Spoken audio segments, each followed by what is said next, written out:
Hare Krishna devotees, welcome to Shloka Day. Today Shlokas, Shloka number 54 of chapter 11. Bhaktya tvananyaya shakya Bhaktya tvananyaya shakya ahamevam vidhorjuna ahamevam vidhorjuna jnatum drashtum cha tatvena jnatum drashtum cha tatvena praveshtum cha parantapa.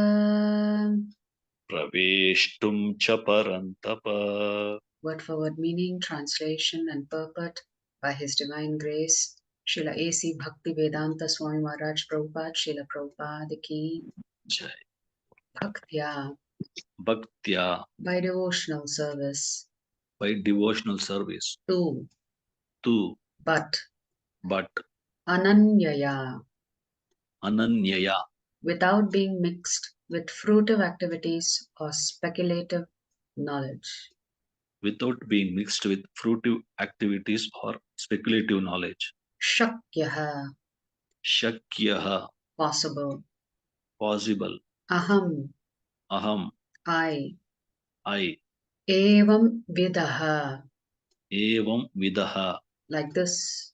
like this. Arjuna, Arjuna, O Arjuna, O Arjuna, Jnatum, Jnatum, to know, to know, Drashtum, Drashtum, to see, to see, Cha, Cha, and and Tatvena, Tatvena, in fact, Praveshtum, Praveshtum, to enter into, to enter into, Cha, Cha, also, also, Parantapa, Parantapa, O subduer of the enemy. O subduer of the enemy. Translation: My dear Arjuna, My dear Arjuna, only by undivided devotional service only by undivided devotional service can I be understood as I am, can I be understood as I am, standing before you, standing before you, and can thus be seen directly. and can thus be seen directly.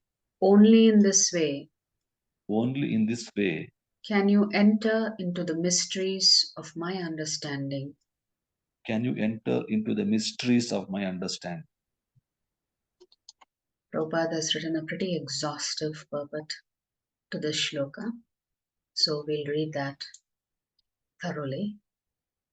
Krishna can be understood only by the process of undivided devotional service.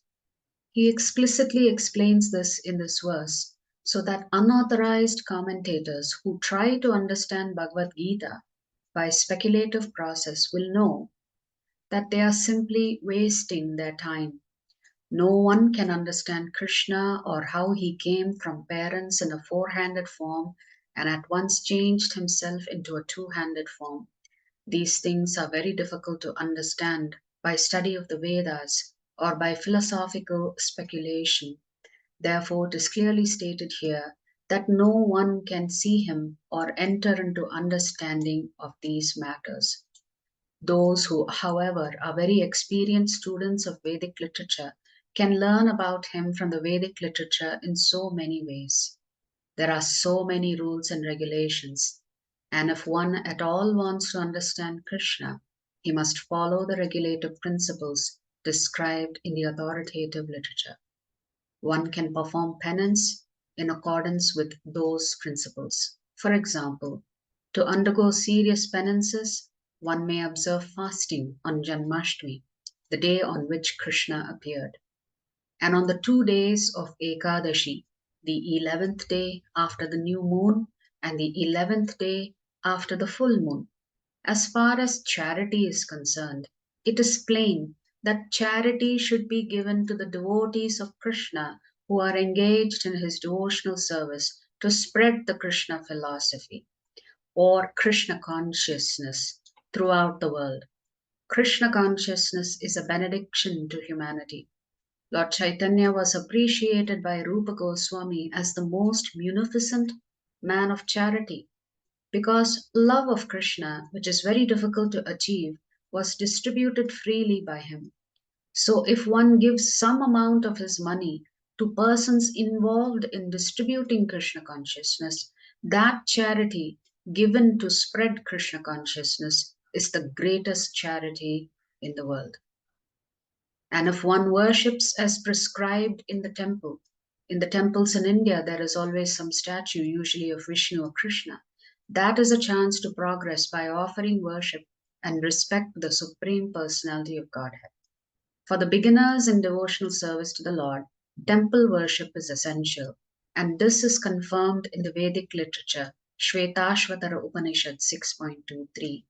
Yasya deve para bhaktihi yatha deve tata gurau tasyaite katitha hyarthaha prakashante mahatmanaha.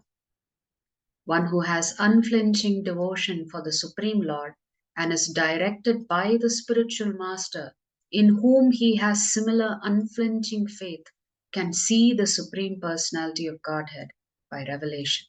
One cannot understand Krishna by mental speculation. For one who does not take personal training under the guidance of a bona fide spiritual master, it is impossible to even begin to understand Krishna. The word tu is specifically used here to indicate that no other process can be used, can be recommended, or can be successful in understanding Krishna. The personal forms of Krishna, the two-handed form, and the four-handed are described as sudurdarsham, very difficult to see. They are completely different from the temporary universal form shown to Arjuna. The four-handed form of Narayana and the two-handed form of Krishna are eternal and transcendental, whereas the universal form exhibited to Arjuna is temporary.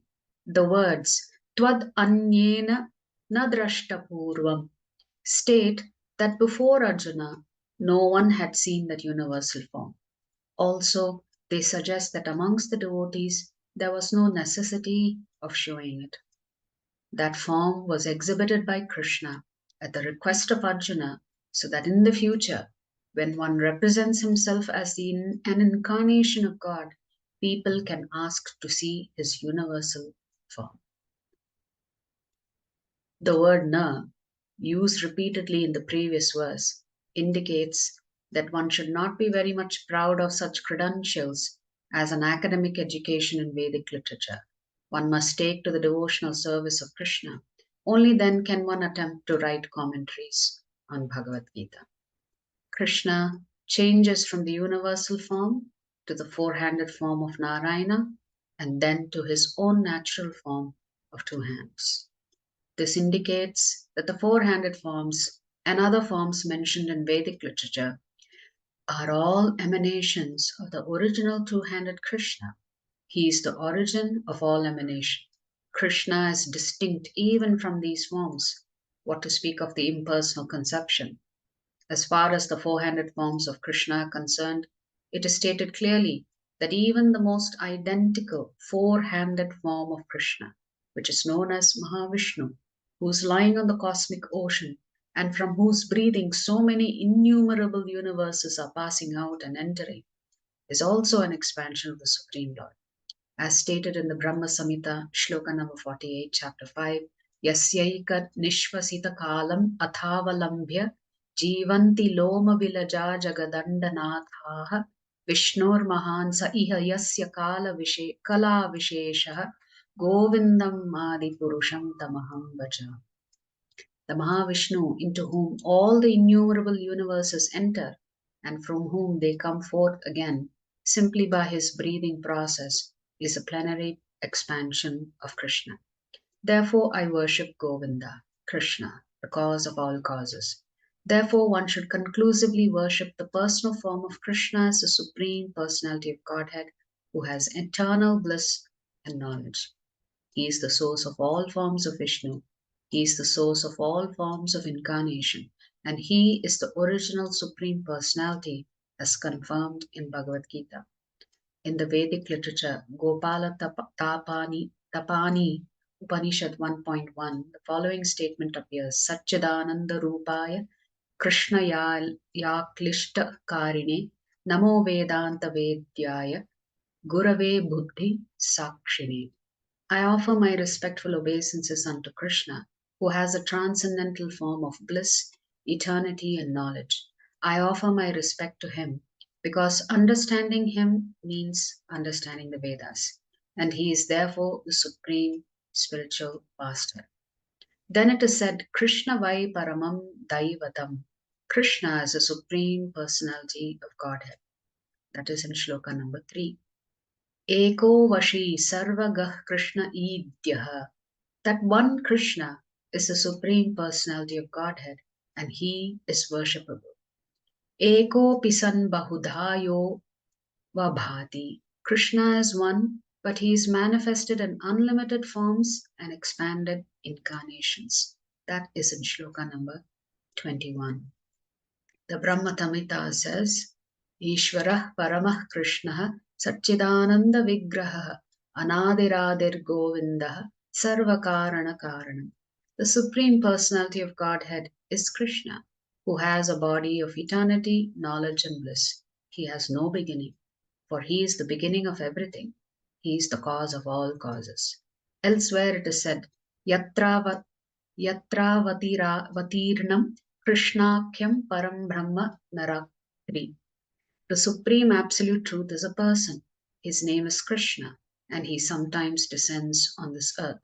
Similarly, in the Srimad Bhagavatam, we find a description of all kinds of incarnations of the Supreme Personality of Godhead. And in this list, the name of Krishna also appears. But then it is said that this Krishna is not an incarnation of God, but is the original Supreme Personality of Godhead Himself. Ete chamshal kalaha pumsa Krishnastu Bhagavan Swayam. Similarly, in Bhagavad Gita, the Lord says, Mattah parataram nanyat. There is nothing superior to my form as the personality of Godhead Krishna. He also says elsewhere in Bhagavad Gita, Aham adirhi devanam. I am the origin of all the demigods. And after understanding Bhagavad Gita from Krishna, Arjuna also confirms this in the following words, Param Brahma Param Dhama Pavitram Paramam Bhavan. I now fully understand that you are the Supreme Personality of Godhead, the Absolute Truth, and that you are the refuge of everything. Therefore, the universal form which Krishna showed to Arjuna is not the original form of God. The original is the Krishna form.